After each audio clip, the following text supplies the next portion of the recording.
საღამო მშვიდობისა, მეგობრებო, ჩვენო რადიო მსმენელებო და ტელემაყურებლებო, მოგესალმებით. დღეს ხუთშაბათია და თქვენთან ერთად ორი ფორმატის განმავლობაში ვიქნებით თორნიკე კივილაძე და მე ბექა თავბერი კაპანაძე.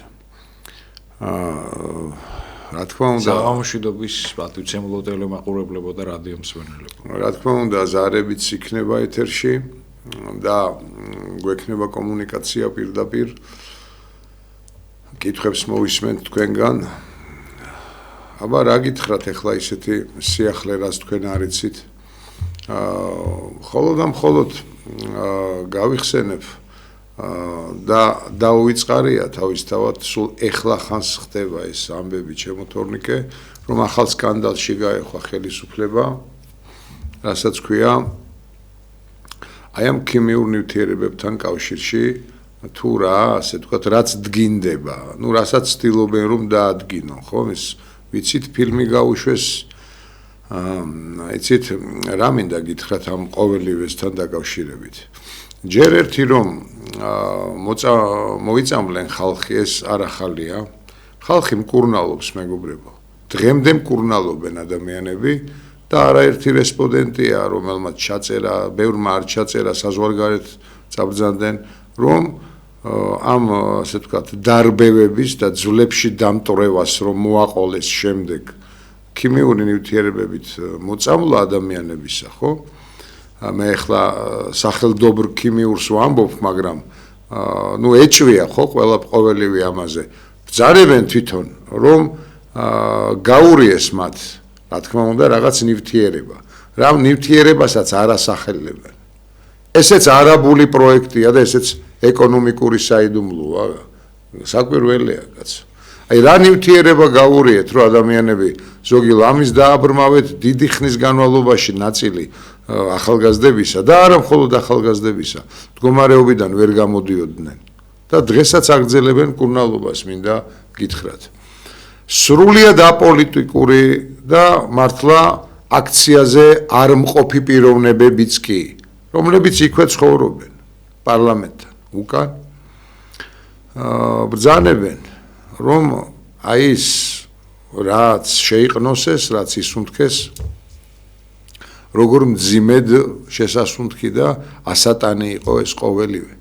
მიუხედავად იმისა, რომ მათ პირდაპირ უშუალო ურთიერთობა არ ქონიათ სპეცნაცთან. თუმცა კი იმ დახურულ სივრცეშიც კი შეაღწია ამ სიმყრალემ, ასე რომ ვთქვათ.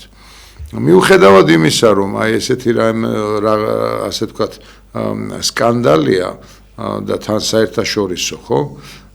ეს ადამიანები მაინც რაღაც თითქოს რა ვაი ამ წელში გასწორებას, მაგრამ იხტიბარს არ იტეხენ თორნიკე და ბრძანებენ რომ აი პასუხს მოთხოვენ ბრიტანეთს და პასუხს მოთხოვენ, ამათ რო კითხო, ხო? აი მთელ მსოფლიოს მოთხოვენ პასუხს. ამათ რომ კითხო, გეტყვიან რომ კი ევროკავშირში კაცო, ჩვენ შევდივართ, ისევე შევდივართ ევროკავშირში, ოღონდ ჯერ ევროკავშირის deep state-იც ქართული ოცნების დასამარცხებელია.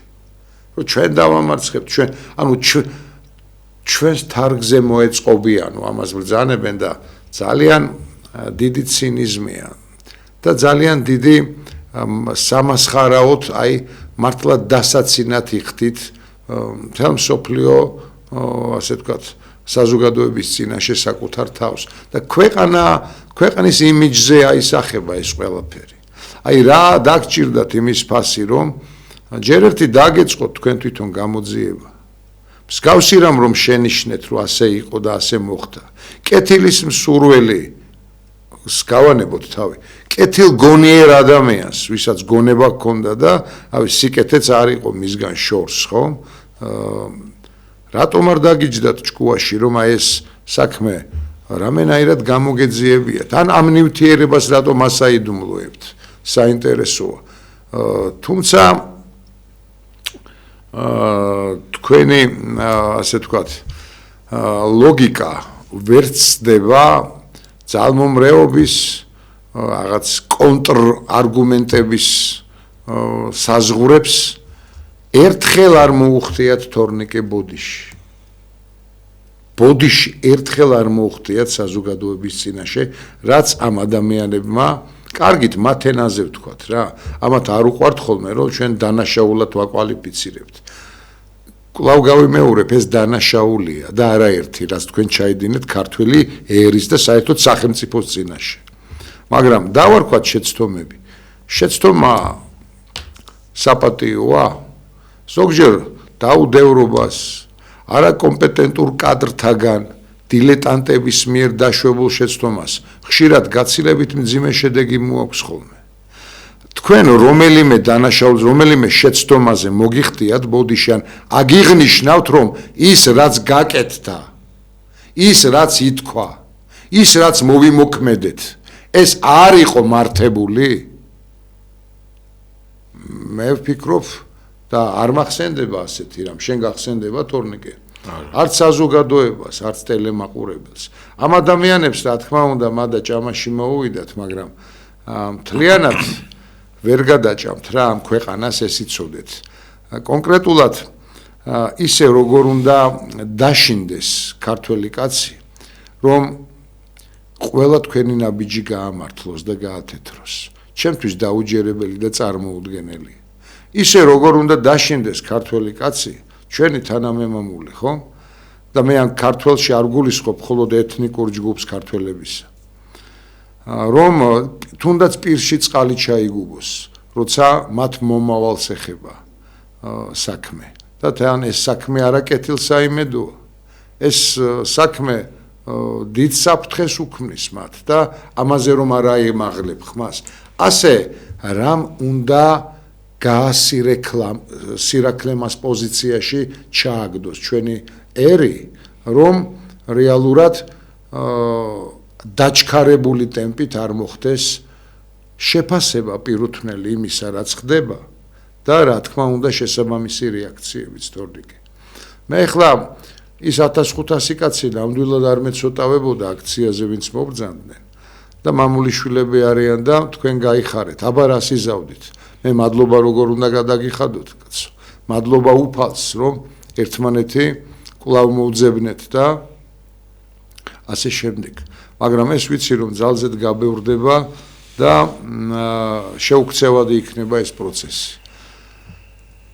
თან აღსანიშნია რომ იცით საეროს და სასულიერო დას დიდი პატივისცემა ჩემგან ქედის მოხრა რა თქმა უნდა და დედა ეკლესიაზე დგას და მომავალშიც ასე იქნება ჩვენი დღეკრული ქვეყანა, არა ბედკრული, არამედ დღეკრული, დღე გვაქვს ჩვენ კრული. მაგრამ დღეც რომ კრული გვაქვს, გუშინაცვლო სახარბიელო არ ხდებოდა და თლად კეთილს საიმედო მომავალიც არ გვიჩანს. თქვენ დალოცვილებო, საეროსაც ეხება ეს თავისთავად. როგორ შეიძლება მე არ ვამბობ ახლა ვინმე თორნიკე ერისთავის წმინდა იოანეს მსგავსად კაბა გაიხადოს და არიქა შემო არა ბატონებო. კურთხევა შევასრულოთ მეგობრებო. კურთხევა. დედა ეკლესიის, ჩვენი პატრიარქის კურთხევა შევასრულოთ. აი ის კურთხევები რომ არ შეასრულეთ. რასაც ერქვა საყდრისის არაფეთქება, მაგრამ ააფეთქეთ. რასაც ერქვა ანტიდისკრიმინაციული კანონის არ მიღება, მოწოდება იყო უშუალოდ, ხო? ჩვენი უწმინდესისაგან. მაგრამ არაფრად არ ჩააგდეთ, რა თქმა უნდა. რასაც ქვია იუვენალური ფაშიზმი, კონკრეტულად რაც მიიღეთ. ბავშთა კოდექსი, საკმაოდ როგორ გითხრათ რა, ამორფულიც, უშინაარსოც და მხოლოდ კონცენტრირებული რა გითხრათ, აი მართლა ანტისაბავშვოა, ეს ბავშთა კოდექსი არ არის, მეგობრებო. რატომ ხმას არ ვიღებთ, მეგობრებო, გარეჯზე? გარეჯის მიმართებაში რაიმე ნაბიჯი, რომელიმე ნაბიჯი წინ გადადგმული ვიხილეთ? დავინახეთ, მოვისმინეთ რაიმე საქმის დაწყების შესაბამისი? არამც და არამც. წმინდათა წმინდა მიწა. ვის ესწავლება ეს? და მით უმეტეს სასულიერო დას. საეროს ხშირად შეუხსენებია სასულიერო დასისთვის ჩემო თორნიკე ხშირად შეუხსენებია მრავალი რამ ჩვენ ეკლესიის ნაწილი ერთადა ვართ მარტო მღვდელი არ არის ჩვენთვის პატივსაცემი სამღვდელოება ეკლესიის წევრები არ ბრძანდებიან მხოლოდ ჩვენც ეკლესიის წევრები ვართ ეკლესიის ერთიან სხეულს წარმოვადგენთ ჩვენც და პასუხისმგებლობა რა თქმა უნდა დიდი გვაქვს ჩვენც მაგრამ გაცილებით მეტი ხომ ჩვენს საყვარელ და სათნო სამღვდელოებას გააჩნია ამ ყოველივეს მიმართებაში ეს ხომ ის არ არის რომ აი რაღაც ეკონომიკური საიდუმლოა გარეჯის თემა ან რა ნივთიერებები შეურიეს რომ თავის თანამემამულე თავის მოსახლეობის მიმართ რაც გამოიყენეს ხომ რეალურად და არასაჯაროებენ ეს ამ პლანში ამ კონტექსტში ხომ არ დგას საკითხი გარეჯის მიმართ თუ რაიმეს ასაიდუმლოებენ ჩვენ ხომ ვიცით რომ აქ ძალზედ რთულადაა საქმე და რეალურად არც არავინ არ იბრძვის არც არავინ არ ახსენებს მათ ვინმეს ხომ არ გონია არა არაბულ ქალაქებს რომ ვამბობთ ჩვენ და არა მიწის გაყიდვას გარეთ შეველევით ან გარეჯი დავიწყებულია პატივცემულებო ან რაიმე საერთოდ ისეთი ანტიქართული დავიწყებულია ამ არაბიზაციის ასე ვთქვათ ანტაგონიზმში მოიაზრება კრებითად აბსოლუტურად ყველა პრობლემა არაერთ გზის გვითქვამს ჩვენ ყველა პრობლემა აქ მხოლოდ არაბები არ დაპარპაშებენ და ამას პარპაში ქვია მხოლოდ და მხოლოდ თქვენს მიერ სასათფურე პირობებს შექმნილი ყველა ეთნიკური ჯგუფი თითქმის რაც გარშემო გვარტყავს ჩვენ და მუდამ ავის მსურველები იყვნენ ჩვენს მიმართ აი ამ ადამიანებს ფართო კარტ ბლანში ეთმობათ ყველაფერი ფართო კარები ღია კარები თქვენ წარმოიდგინეთ ბანგლადეშსაც და სომალს და ომანს და ასე შემდეგ და იცით რა მინდა გითხრათ აი ამ საფრთხეებს ერთგული გუშაგი და მოდარაჯე ყური თვალის ჭირდება თუმცა ბევრი რამ აღარცაა დასანახი რადგან დანახულია ბევრი რამ აღარცაა მოსასმენი რადგან მოვისმინეთ ბატონებო მეგობრებო მამებო მამაოებო მოვისმინეთ უკვე ვიცით ეს ყოველივე ისე არ მინდა ვინმემ დაინახოს და მოისმინოს რომ ჩვენი მართლმკვეთელი მამები გვერდში არ გვიდგანან როგორ გეკადრებათ მართლმკვეთელი მამები ყოველთვის იდგნენ თავისი ერის გვერდში და ეს სინერგია იყო სწორედ ის ძალა ოდითგან დღემდე რაც განაპირობებდა ქვეყნის გამოხსნას განსაცდელებისაგან განაპირობებდა ჩვენი ქვეყნის გადარჩენას და ეს კვლავ ასე აღესრულება მათი რიგებიც გაბევრდებიან უცილობლად ჩემო თორნიკე ოდნავ გამიგრძელდა და მრავალი მტკივნეული საკითხი გვაქვს ჩვენ მრავალი მტკივნეული საკითხი ფოკუსირებთ რა ერთ დიდ პრობლემაზე რასაც არასაჯაროებენ ხო თავიანთ დოკუმენტაციას ხო ჩვენ არ გვავიწყდება არც ერთი პრობლემა რომელიც დღეს და გუშინ არ დაწყებულა ხო აი ეს რაც წინა აუზნიანმა რეჟიმმა დაიწყო მათ დააგვირგვინეს ზოგიერთი რამ მათ რო არ დაიწყეს ამათი ინოვაციაა ბატონო ბრძანეთ თუ შეიძლება კიდევ ერთხელ საღამოშვიდობის პატივცემულო ტელემაყურებლებო და რადიო მსმენელებო პრობლემა ნამდვილად მრავალია როდესაც ღირსეული წინააღმდეგობის გამწევი ძალა ცდილობს ერთი ორმოს ამოვსებას იმავდროულად რამდენიმე სხვა ორმო ჩნდება და ასე დაუსრულებლად ეგრეთ წოდებული მატრიოშკას პრინციპით მიმდინარეობს ამ პრობლემების აღმოცენება რაც შეეხება აკრძალული ქიმიური ნივთიერებების გამოყენებას რა თქმა უნდა გამოძიება დაადგენს რეალურად ეს მოხდა თუ არა მაგრამ საკვირველი იქნება ის რომ ამ გამოძიებამ ხელისუფლების მხარე არ დაიჭიროს იმიტომ რომ ვიცით რომ სასამართლო კონტროლდება და სასამართლო რომელიც უნდა იყოს ხელისუფლების დამოუკიდებელი შტო ჩვენ ვიცით რომ არსებობს ეგრეთ წოდებული check and balance-ის ანუ კონტროლის მექანიზმის სისტემა რომელიც გულისხმობს რომ სასამართლო ხელისუფლება არის ხელისუფლების დამოუკიდებელი შტო და მან უნდა დაარეგულიროს აღმასრულებელი და საკანონმდებლო ხელისუფლების მიერ გამოცემული აქტები და მიღებული გადაწყვეტილებები და აქედან გამომდინარე მე ძალიან მეეჭვება რომ ხალხის საკეთილდღეოდ იქნას გამოტანილი შესაბამისი დასკვნა, მაგრამ აქ აღსანიშნავია ეს ასეთი რამ, რომ როდესაც BBC იღებს დოკუმენტურ ფილმს ამ საკითხთან დაკავშირებით და BBC ეს არ არის ხელწამოსაკრავი ფენომენი, ეს არის საკმაოდ სერიოზული და ისეთი მძლავრი მედია მაგნატი, მედია საშუალება როდესაც BBC იღებს დოკუმენტურ ფილმს ამასთან დაკავშირებით და აცხადებს, რომ არაერთი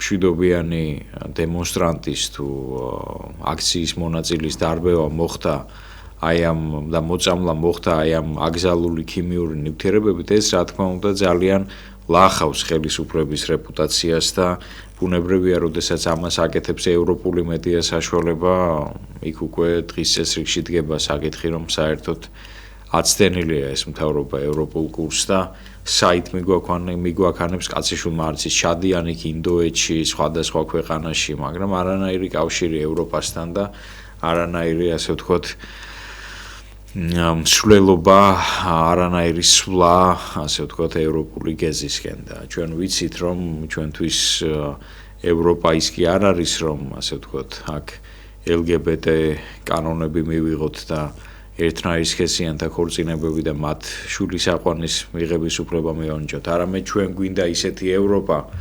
ტრადიციონალისტურად მოაზროვნე ხალხი აქ საუბარი, ჩვენ გვინდა ტრადიციებზე ორიენტირებული ევროპული სისტემა, რომელიც გულისხმობს ნორმალური ჯანსაღი ჯანდაცვის სისტემას, ბატონო ბექა, ნორმალურ განათლების სისტემას, ეკოლოგიის მოწესრიგებას, თავისუფალ სასამართლოს, ნორმალურ სიბერეს და ასე შემდეგ. ნორმალური ევროპა გვინდა ჩვენ და ბოდიში არ დაივიწყოთ, უმთავრესი შრომით კოდექს, ბატონო. რა თქმა უნდა, დიახ. შრომით კოდექს. დიახ. შრომითი კოდექსი, რომელიც იცავს თითოეული მშრომელის უფლებებს და ჩვენთან რა სიტუაციაა, ჩვენთან ფაქტობრივად დასაქმებული პირი ლამის დამონებულ კასტად აქციონდა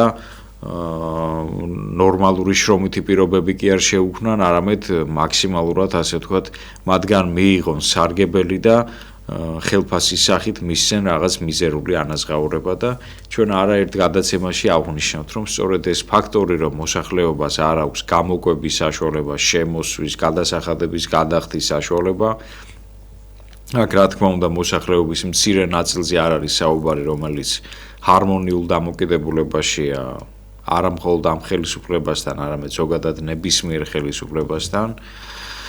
სამწუხაროდ მოსახლეობის დიდი ნაწილი იძულებულია რომ დატოვოს საქართველო და წავიდეს საზღვარგარეთ უკმაპური საშოვნელად და ასეთი არის ათეულ ათასობით ადამიანი. ახლა მინდა შევეხო ამ ეგრეთ წოდებულ განათლების რეფორმას. ეს რეფორმები ამ განათლების სფეროში არ დასრულდა და ვერ შევძელით შეგვემუშავებინა ისეთი სისტემა, რომელიც ორიენტირებული იქნებოდა გრძელვადიან პერსპექტივაში განვითარებაზე და ნამდვილად ეროვნული საგანმანათლებლო მოდელის შექმნაზე. მე ძალიან ხშირად ჩემს გამოსვლებში, როგორც განათლების პოლიტიკის სპეციალისტი, ვაცხადებდი, რომ საქართველოში განათლება უნდა იყოს უფასო. ახლა ეს როგორ თარგმნეს და როგორ განახორციელეს, მოდით ამაზე მოგახსენებთ. საქმე იმაში მდგომარეობს, რომ მცირდება იმ სტუდენტების რიცხვი, რომლებიც ისწავლიან სახელმწიფო უნივერსიტეტებში. ანუ დაანონსეს კოლოსალურ რიცხვებზე არის აქ საუბარი. პირობითად მაგალითად თუ თბილისის სახელმწიფო უნივერსიტეტის იურიდიული ფაკულტეტი ადრე იღებდა 500 სტუდენტს, ახლა მიიღებს 100 სტუდენტს, ან ცოტა უფრო მეც. სამედიცინო უნივერსიტეტი თუ იღებდა მეც სტუდენტს, ახლა უფრო ნაკლებს მიიღებს. ანუ კონკურენცია იზრდება. კი მესმის კონკურენცია საჭიროა, მაგრამ მაშინ როცა შენ გყავს არაერთი აბიტურიენტი, რომელიც დღე-დაღამე მეცადინეობს იმისთვის, რომ უნივერსიტეტში მოეწყოს და 1000 კარგი სამომავლო კადრი გყავს და შენ მხოლოდ 100 აძლევ უმაღლესი განათლების მიღების უფლებას და ამის პარალელურად შენ მას ეუბნები, რომ თუ ის სახელმწიფო უნივერსიტეტში ვერ მოხდება და მოეწყობა კერძო საგანმანათლებლო უმაღლეს დაწესებულებაში, ის დაფინანსებას ვერ მიიღებს. კი ბატონო, ესეთი ეს იქნა განცხადებული, რომ კერძო უნივერსიტეტში მოსწავლე პირი ვეღარ მიიღებს სახელმწიფო დაფინანსებას. ისიც ჩვენ ვიცით, რომ თუ იყო პირობითად კერძო უნივერსიტეტში გადასახდელი თქვათ 6000 ლარი, სახელმწიფო დაფინანსება იყო 2250 ლარი და დანარჩენს მთლიანად საკუთარი ჯიბიდან უზრუნველყოფდა ეს ისედაც გაჭირვებული მოსახლეობა და ფაქტობრივად საითკენ მიდის ტენდენცია იცით ბატონო ბექა აი ყველაზე მეტად მზაგრობა არის დიდი საშინელება ერთია როდესაც მოდიან და პირდაპირ გებრძვიან და მეორე არის როდესაც მოდიან და მზაგრულად რაღაცნაირად ცდილობენ რომ გაგანადგურონ განათლების სისტემა და უმაღლეს საგანმანათლებლო დაწესებულებაში მოხვედრის სისტემა იყო მართლა ერთ-ერთი ყველაზე დემოკრატიული და თანასწორობის პრინციპზე დაფუძნებული, ასე ვთქვათ, შეჯიბრი, სადაც უამრავი აბიტურიენტი ხდებოდა სტუდენტი. აი რა უნდა ქნას იმ ახალგაზრდობამ, რომელიც ვერ მოეწყობა უნივერსიტეტში, უმრავლესმა ნაწილმა. აი რა უნდა გააკეთოს? ისევ წავიდეს მომსახურების სფეროში ან არის მეორე ვარიანტი რომ დატოვოს ქვეყანა ხო აი რატო აკეთებთ ამას აი რისთვის აკეთებთ ამას მაგრამ ამას ერთი რაღაცის გამო აკეთებენ ესე პირველი მათ სჭირდებათ კონტროლირებადი საზოგადოება ბრბო მათ სჭირდებათ სტუდენტური პროტესტის მთლიანად ჩახშობა ვინაიდან მათ კარგად იციან რომ თუ კი სტუდენტური პროტესტი შეიძენს მასშტაბურ ხასიათს და იქნება ფართო მასშტაბიანი სტუდენტები ისალა რომელსაც უფროსი თაობებიც აყვებიან და იქნება სერიოზული გამოსვლები და ამიტომ ცდილობენ რომ მაქსიმალურად მოსპონ გაანადგურონ განათლება საქართველოში ჯერ მარტო ის სახელმძღვანელოები რაც არსებობს სკოლებში და ის სისტემა წარმოიდგინეთ ეხლა თქვენ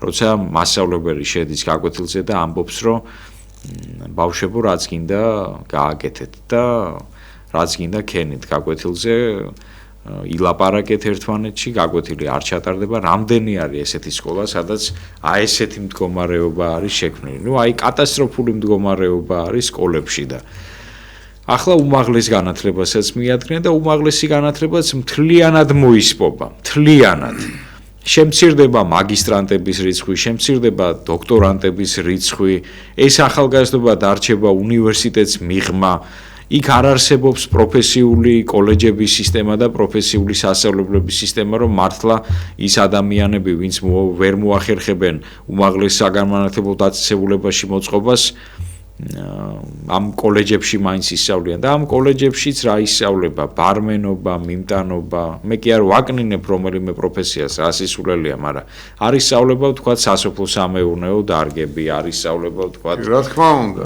სხვადასხვა მნიშვნელოვანი პროფესიული მიმართულებები და არ შეიძლება ესეთი მიდგომა არის დამღუპელი და ამიტომ საზოგადოებას მოუწოდებ რომ შესაბამისი დასკვნები გამოიტანეთ და ხმა აიმაღლეთ ამ ყველაფერზე, იმიტომ რომ განათლება მართლა ერთადერთი რგოლი იყო ჩვენ ქვეყანაში, სადაც მიუხედავად ამ საშინელი სასკოლო სისტემისა, რაღაც ცოდნის მიღებას მაინც ახერხებდა კურსდამთავრებული. განვითარების პერსპექტივა არის ვინც არის სწავლიდა უნივერსიტეტში ის ვერც დაამთავრებდა იმ უნივერსიტეტს თუმცა სათქმელია თორნიკე რომ გეგმაზომიერად ლომაიამდეც მაგრამ ლომაიას ასე ვთქვათ ეპოქიდან გეგმაზომ და მიზანმიმართულად კლავდნენ და ახდედნენ ლიკვიდაციას მართლაც აი ამ დიდი სფეროს უპირველესი სფეროსი განათლებაზე დგას საერთოდ თვითმყოფადობა. მეგობრებო, განათლებაზე დგას თვითმყოფადობა. განათლება არ არის მხოლოდ რაღაც აი უშუალოდ მხოლოდ საგნების ცოდნა.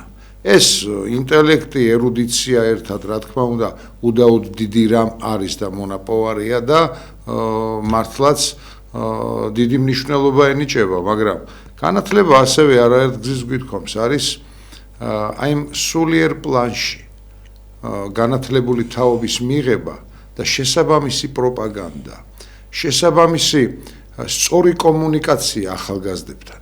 თქვენ რა ნიმუშს და მაგალითს აძლევთ ახალგაზრდებს? ერთი რომელი ჯანსაღი მაგალითი მიგიციათ, აი თქვენი 13 უკვე მე-14 წელი დაიწყო ამის წლიანი, ასე ვთქვათ, მეფობის ხანაში რა. აი შეიძლება ითქვას არც ერთი აბსოლუტურად მე ვამბობ პოზიტივის კუთხით, თორემ უარყოფითი ნეგატივი მათ არაერთი მისცეს და შემდეგ უკვირთ მე ამ თაობას რატომ წამოსცდება ესა თუ ის რამ და ასე შემდეგ. მე ხელს არ გადაუსვავ არც ერთ ახალგაზრდას, რომელიც აღვირახსნილ, ასე ვთქვათ, ლექსიკით გამოირჩევა, რომელიც ცდილობს დააზიანოს სახელმწიფო ქონება, არა ბატონებო, მაგრამ ეს განა შესადარია, თუ კი ასეთები თითოეულა არიან, შესადარია აი იმ ევროპასთან, რომელ ევროპაში თურმე თქვენ კიდევ შედიხართ? მაგრამ ჯერ deep state იყავთ დასამარცხებელი ევროპაშიც. აი ეს შესადარია იმ გამოსვლებთან,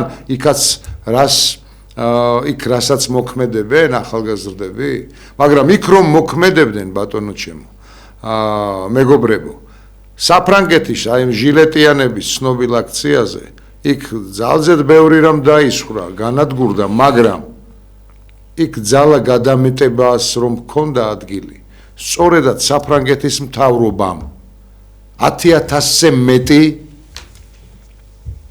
პოლიციური მუშაკი, პოლიციელი არა მხოლოდ დააჯარიმა და გაანთავისუფლა, ზოგიერთი პასუხისგებაშიც კი მიცა. 10,000-ზე მეტი. თქვენ ერთი პოლიციელი, ერთი არ ყოფილხართ, მრავლად იყავით თქვენი სპეცნაზიანად და ზღვარს გადასულ მოქმედებებს ძალიან უკანონო ბრძანებების შემსრულებლად აქციეთ აი ეს ახალგაზრდა მუნდირიანები.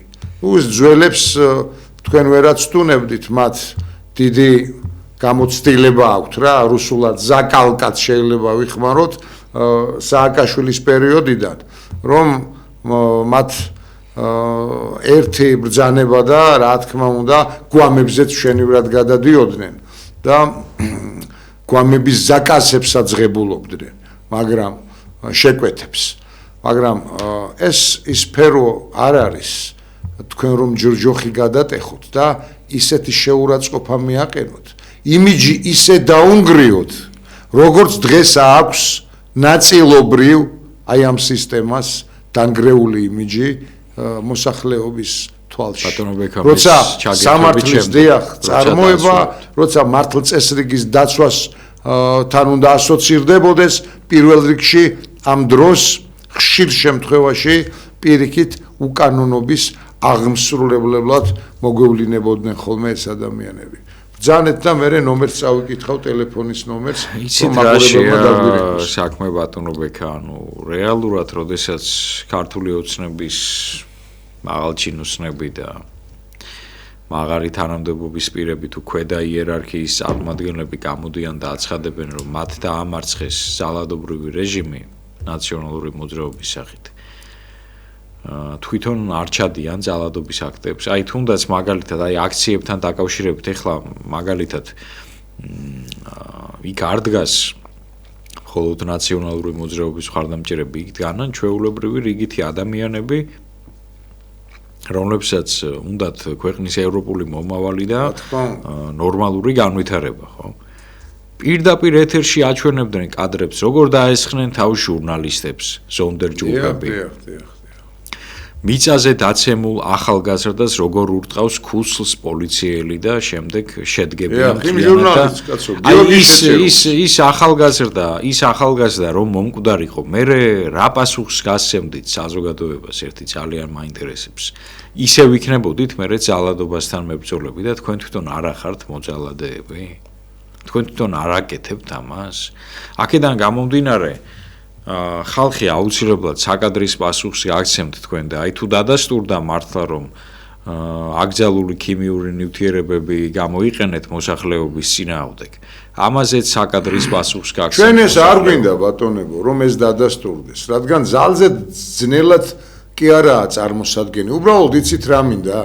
ამ ქვეყანას ანჯღრევენ უკვე მთელი 33 წელია, 90-იანებიდან შეიძლება ითქვას, ზვიადის იმ სულმნათი კაცის კოსტავას აი ამ მართლა დიდი მამულიშვილების შემდგომ ანჯღრევენ, არყევენ და მართლაც ცდილობენ აი ეს ქვეყანა ბოლომდე ჩამოშალონ. კი მიაღწიეს ასე ვთქვათ, მრავალი მიმართულებით, მაგრამ ძალზე დიდი სირცხვილია ბატონებო.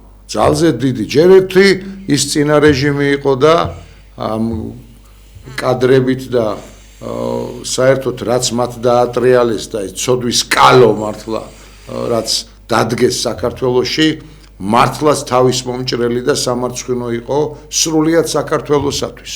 რომ ქართველმა ქართველს ის გაუკეთა, რაც გაუკეთა. და ვანახეთ მერე პომპეზურად მთელს კაცობრიობას და რომ არა ისინი თურმე ჩვენ ეს ხომ დიდი სირცხვილი იყო და ეს ხომ დიდი ტკივილია და ეს იარები დღემდე მოყვება.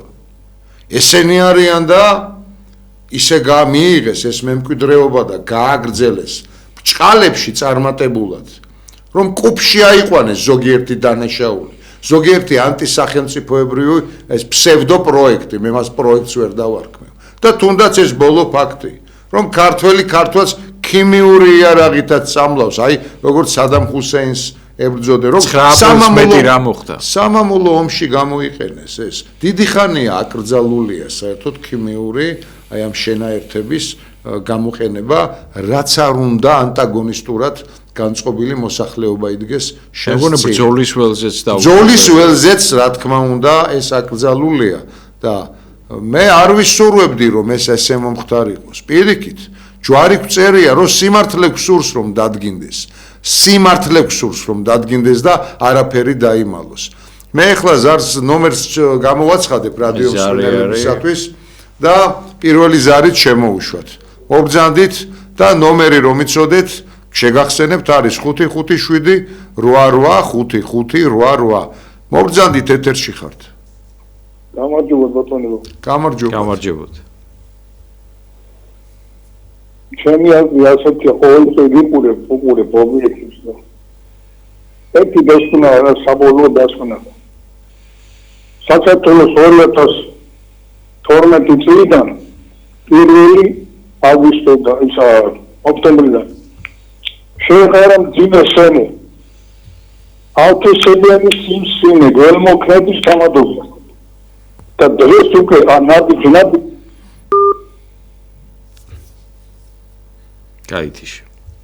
გაითიშა სამწუხაროდ იქნებ კიდევ სცადოთ უკურნებელი სენი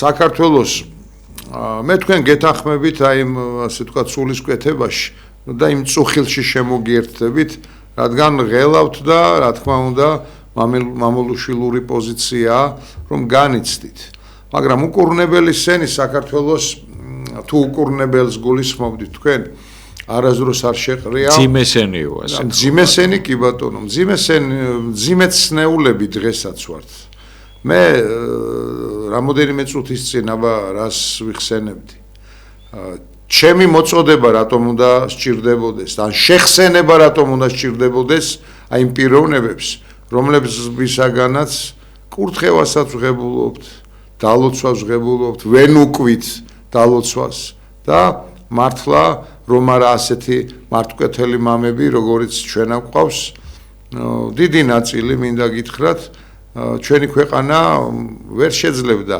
მრავალი გამოწვევის წინაშე დადგომას კი მესმის რომ ნარკოტიკების წინააღმდეგ გამოვედით ერთი პერიოდი ერი და ბერი როცა კულტივაცია და მარიხუანას პლანტაციები სურდა ამ თავარ ასე ვთქვათ კერპს მაგრამ გამოვედით და გაჩერდა ნარკოტიკებისგან განთავისუფლდა ქვეყანა აღარა ვართ ეს ტრაფიკი გზა აღარა ვართ სატრანზიტო აღარ არის გამოწერით ნარკოტიკები ზარია ეთერში საღამომშვიდობისა. საღამომშვიდობისა. მოგესალმებით. მე მებადება ასეთი კითხვა. საერთოდ რა საჭირო იყო წყალში, თუნდაც არა მომწავლავი ნივთიერების გარევა. ნოემბერ-დეკემბერში სივითლის სწავლი სრულიად საკმარისი არ იქნებოდა ამიტომ დასაშლელა. მაგრამ მოღალატე მთავრობა ყავს, ერისმტერი მოღალატე ყავს. ასე რომ კარგად დამდებოდეთ, თუ არ მოვიშორებთ ამას ძალიან ცუდად იქნება ჩვენი. დიახ, ქალბატონო, მადლობა ზარისათვის, გამოთქმული აზრისათვის. მე უპასუხებ ამ კალბატონს. უპასუხეთ. ეს სისტემა ისევე როგორც წინამორბედი სისტემები დგას ძალაზე და ძალმომრეობაზე.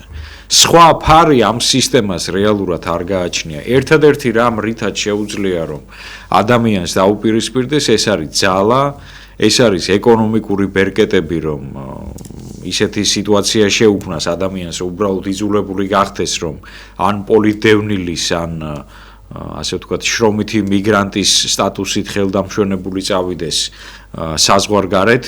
აი ეს არის მათი მათი რეალური სისტემა, რომ ასე ვთქვათ, ძალმომრეობით, ძალით, ეკონომიკური ბერკეტებით ადამიანი მთლიანად გაანადგურონ. მე ერთ პროფესორთან მქონდა დავა, შეიძლება ასე ითქვას, კარგი გაგებით, ის მეუბნებოდა, რომ ტოტალიტარიზმი დამთავრდა. ტოტალიტარიზმი არ დასრულებულა, ბატონო ჩემო, ტოტალიტარიზმი ისევ არსებობს. თქვენ თუ გონიათ, რომ თუ დღეს თავისუფალი სიტყვის უფლება გაქვთ და გამოდიხართ, თქვათ და აკრიტიკებთ იმას, რაც ქვეყანაში ხდება, ამის გამო პასუხს არავინ არ მოგთხოვთ, ეს ასე არ არის.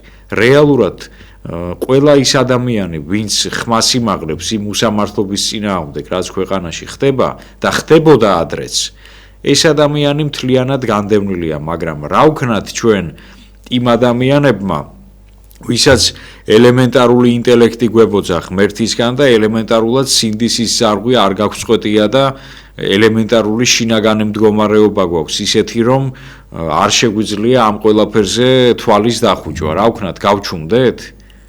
ღმერთი რომ მოგკითხავს მერე ამას, რომ ხომ შეიძლება რომ დუმილის ორი სახე არსებობს. დუმილი შეიძლება იყოს ბრძნული და დუმილი შეიძლება იყოს მოღალატური.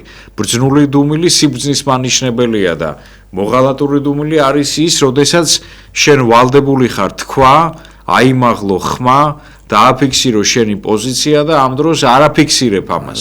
ეს მოღალატური დუმილია. დუმილზე გამახსენდა ბრძნად მეტყველებაი ვერცხლია, ხოლო დუმილი ოქრო არჩეული. კი ბატონო. ზარია ეთერში მობრძანდით. ოღონდ არა ყველაფერზე გეთახმებით. დუმილით გაიცა ქრისტე.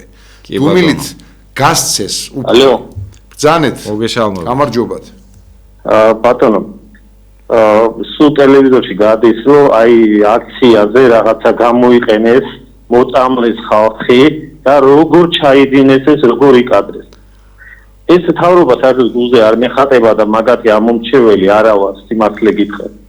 მაგრამ ადეკვატურად ვაფასებ სიტუაციას.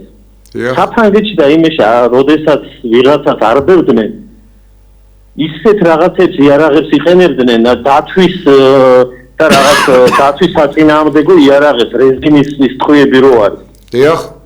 ამერიკამ საერთოდ მოუკლაო პოლიციის მიმართ ვინმე თუ რაღაცა ზედმეტი მომიიღო, პირდაპირ მოუკლავთო რა. რაც შეეხება ამ აქციასთან დაკავშირებით, მიუხედავად იმისა, არ მომწონს ეს თავრობა.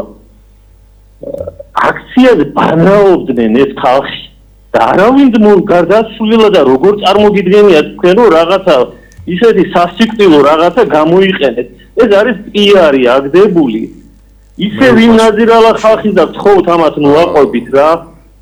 იმიტომ რომ არ არსებობს არაადეკვატურობას აქ ადგილი, იმიტომ რომ არავინ დაღუპულა, არავინ უკურნალია, ეს მანამდე არავის არ უთქვამს და ახლა ვინ საიდან გამოჩეკეს ეს ისა რა.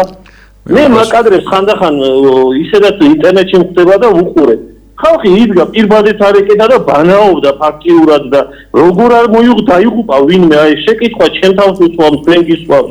იცით, აი ორივე გიპასუხებთ. თორნიკე დაიწყე და მე მეც მინდა რომ ჯერ ეს ერთი დათვის წინააღმდეგ გამოსაყენებელი ტყვიები ჩვენ გვახსოვს გახარიას პერიოდში გამოიყენა ამ ხელისუფლებამ და ისიც გვახსოვს რომ თვალი დაკარგა იქ აქციის ერთ-ერთმა მონაწილემ. ეხა იქ სხვა საკითხია ვთქვათ რა პროტესტებოდა იქ და ვთქვათ რა ძალები იდგნენ ეს სხვა საკითხია მაგრამ ამ ძალას ყოველთვის მიმართავს და იმაში გეთანხმებით ბატონო ჩემო რომ ინგლისშიც, საფრანგეთშიც და ამერიკაშიც და სხვა ქვეყნებშიც ხშირად აქვს სამწუხაროდ ძალის გადამეტებას ადგილი, მაგრამ ეს იმას არ ნიშნავს რომ იგივე უნდა მოხდეს საქართველოშიც.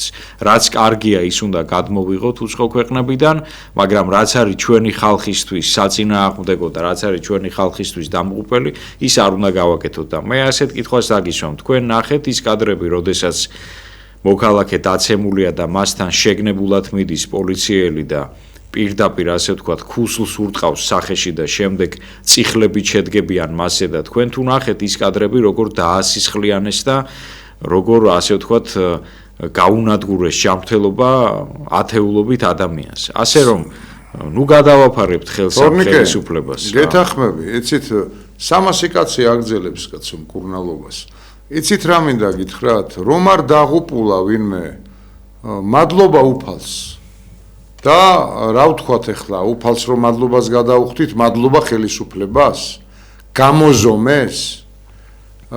მეგობრებო და აი წინა ზარის ავტორს მიუმართავ. ის რაც მათ ჩაიდინეს, მართლა დამტვრევ ადამიანებისა.